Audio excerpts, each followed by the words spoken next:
Hi friends, welcome back to my channel. എല്ലാവരും സുഖമായിട്ടിരിക്കുന്നോ? ഞാനിവിടെ സുഖമായിട്ടിരിക്കുന്നു.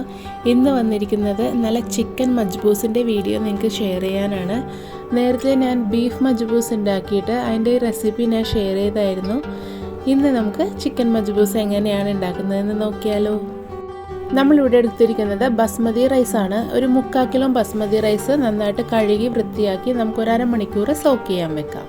നമ്മളൊരു ഹോൾ ചിക്കൻ ഒരു 6 പീസാക്കി നമ്മൾ കട്ട് ചെയ്തെടുത്തിട്ടുണ്ട്. ഒരു 1.25 കിലോ ചിക്കൻ ഉണ്ടായിരുന്നു, അതൊരു വലിയ പീസാക്കി ഒരു 6 പീസാക്കി എടുത്തിട്ടുണ്ട്. മസാല തയ്യാറാക്കുവാൻ ഒരു വലിയ 3 സവാള എടുത്തിട്ടുണ്ട്, 3 തക്കാളി, ഒരു ക്യാപ്സിക്കം, ഒരു വലിയ കഷ്ണം ഇഞ്ചി, ഒരു കുടം വെളുത്തുള്ളിയും 3-4 പച്ചമുളകും, പിന്നെ മല്ലിയിലയും പുതിനയും വേണം, മാഗി ക്യൂബ് വേണം, പിന്നെ ഉണക്ക നാരങ്ങയും വേണം. ആദ്യമേ നമുക്ക് ഇഞ്ചി, വെളുത്തുള്ളി, പച്ചമുളക് ഒന്ന് ഇതേപോലെ ഒന്ന് ജസ്റ്റ് ക്രഷ് ചെയ്തെടുക്കാം. അതിനുശേഷം ബാക്കിയുള്ള എല്ലാ വെജിറ്റബിൾസും ഒന്ന് കട്ട് ചെയ്തെടുക്കുന്നുണ്ട്.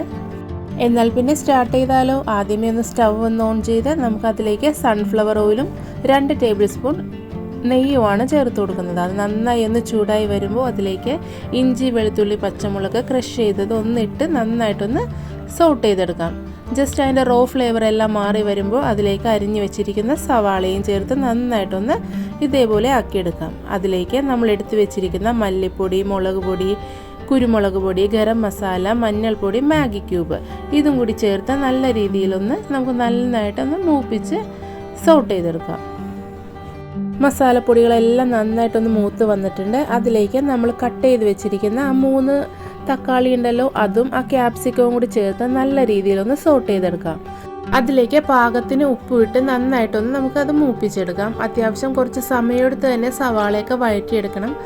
അതിലേക്ക് നമ്മൾ നേരത്തെ എടുത്ത് വെച്ചിരിക്കുന്ന മല്ലിയിലയും പുതിനയും കൂടി ചേർത്ത് കൊടുക്കാം.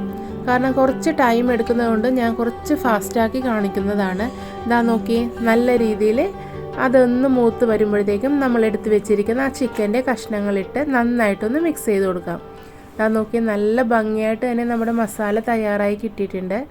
ഇതിലേക്ക് ചിക്കൻ വേവാൻ ആവശ്യമായ ഒരു 2 ഗ്ലാസ് വെള്ളം ഒഴിച്ചു കൊടുക്കുന്നുണ്ട്. കാരണം നമ്മൾ ഈ ഒരു മസാലയുടെ വെള്ളത്തിൽ തന്നെയാണ് അരിയും കുക്ക് ചെയ്തെടുക്കുന്നത്. അതുകൊണ്ട് തന്നെ കുറച്ച് വെള്ളം ഒഴിച്ച് തന്നെ നമുക്ക് ആ ചിക്കൻ വേവിച്ചെടുക്കാം. ചിക്കൻ്റെയൊക്കെ വേവൊക്കെ നമുക്കറിയാമല്ലോ, അതനുസരിച്ച് സമയം അഡ്ജസ്റ്റ് ചെയ്ത് നമുക്കൊന്ന് അടച്ചു വെച്ച് കുക്ക് ചെയ്തെടുക്കാവുന്നതാണ്. വീഡിയോ കണ്ടുകൊണ്ടിരിക്കുമ്പോൾ തന്നെ ലൈക്ക് ചെയ്യാനും സബ്സ്ക്രൈബ് ചെയ്യാനും ഒന്നും മറക്കരുത്. എന്നാൽ മാത്രമേ നല്ല നല്ല വീഡിയോസൊക്കെ ഇടുമ്പോൾ നിങ്ങൾക്ക് നോട്ടിഫിക്കേഷനായിട്ട് കിട്ടുള്ളൂ. അപ്പോൾ എപ്പോഴും ഓർമ്മിപ്പിക്കുന്നത് പോലെ അത് മറന്നു പോവല്ലേ.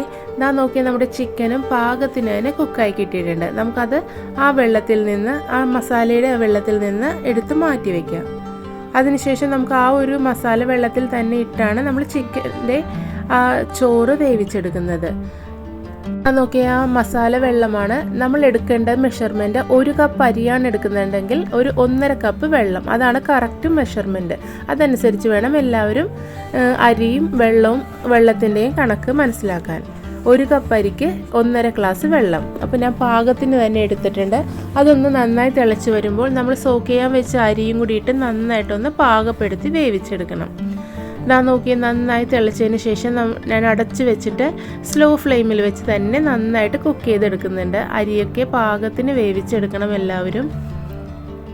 പാകത്തിന് വെന്ത അരിയാണ്, ചോറാണ് നമുക്ക് കഴിക്കാനും ഇഷ്ടമാകുള്ളൂ. നല്ല പഞ്ഞി പോലെ ഇരിക്കും. അങ്ങനെ എൻ്റെ ചോറ് ഇവിടെ ഓൾമോസ്റ്റ് കുക്കായിട്ടുണ്ട്. ഞാനിവിടെ സ്ലോ ഫ്ലെയിമിൽ ഇട്ടിട്ട് ഒരു 10-15 മിനിറ്റ് വെച്ചിട്ടാണ് ചോറെടുക്കുന്നത്. നമുക്ക് ഈ ഒരു ചോറ് ചിക്കൻ ഇല്ലെങ്കിൽ പോലും തന്നെ ഒരു സലാഡോ അച്ചാറോ ഒക്കെ കൂട്ടി കഴിക്കാനും വളരെ രുചികരമാണ്. ഈ ടേസ്റ്റി ആയിട്ടുള്ള ഒരു റൈസാണ്. ഈ സമയത്ത് നമ്മളൊരല്പം ഒരു 2 ടേബിൾ സ്പൂൺ നെയ്യും കൂടി ചേർത്ത് നന്നായിട്ടൊന്ന് മിക്സ് ചെയ്തെടുക്കുന്നുണ്ട്. അപ്പോൾ നമ്മുടെ ചോറ് ഇവിടെ തയ്യാറായിട്ടുണ്ട്. അത് നമുക്കൊരു സെർവിങ് ഡിഷിലേക്ക് ഒന്ന് പകർത്തി വയ്ക്കാം. അതിനുശേഷം നമ്മൾ ഇനി ചെയ്യുന്നത്, നമ്മൾ ആ വെള്ളത്തിൽ നിന്ന് കോരിയെടുത്തത് കൊണ്ട് തന്നെ അത്യാവശ്യം ഇങ്ങനെ മസാല ഇല്ലാതെയാണ് നമ്മുടെ ചിക്കൻ ഇരിക്കുന്നത്. ഞാനപ്പോൾ അതിലേക്ക് കുറച്ച് കാശ്മീരി മുളക് പൊടിയും കുറച്ച് ഉപ്പും കുറച്ച് നാരങ്ങ നീരും കൂടിയിട്ട് ആ ചിക്കനിലൊന്ന് പുരട്ടിയതിന് ശേഷം ഒരല്പം എണ്ണ ഒരു ഫ്രൈ പാനിൽ ഒഴിച്ചു കൊടുത്തിട്ട് ആ ചിക്കൻ ജസ്റ്റ് ഒന്ന് ഫ്രൈ ചെയ്തെടുക്കുന്നുണ്ട്. അപ്പോൾ കാണാനും ഒരു ഭംഗിയായിരിക്കും, നമുക്ക് കഴിക്കാനും നല്ല രുചികരമായിരിക്കും. അങ്ങനെ നമ്മുടെ ചിക്കൻ മജ്ബൂസ് ഇവിടെ തയ്യാറായിട്ടുണ്ട്. എല്ലാവരും മറക്കാതെ ഉണ്ടാക്കി നോക്കിയിട്ട് ഫീഡ്ബാക്കൊക്കെ കമൻറ്റിലൂടെ അറിയിക്കണം.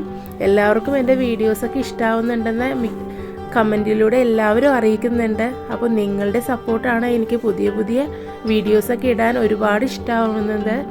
അപ്പോൾ എല്ലാവരും മറക്കാതെ ലൈക്ക് ചെയ്യാനും സപ്പോർട്ട് ചെയ്യാനും മറക്കരുത്.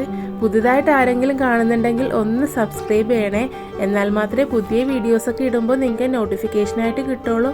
അടുത്തൊരു വീഡിയോയിലൂടെ കാണുന്നത് വരെ thanks for watching. Love you all.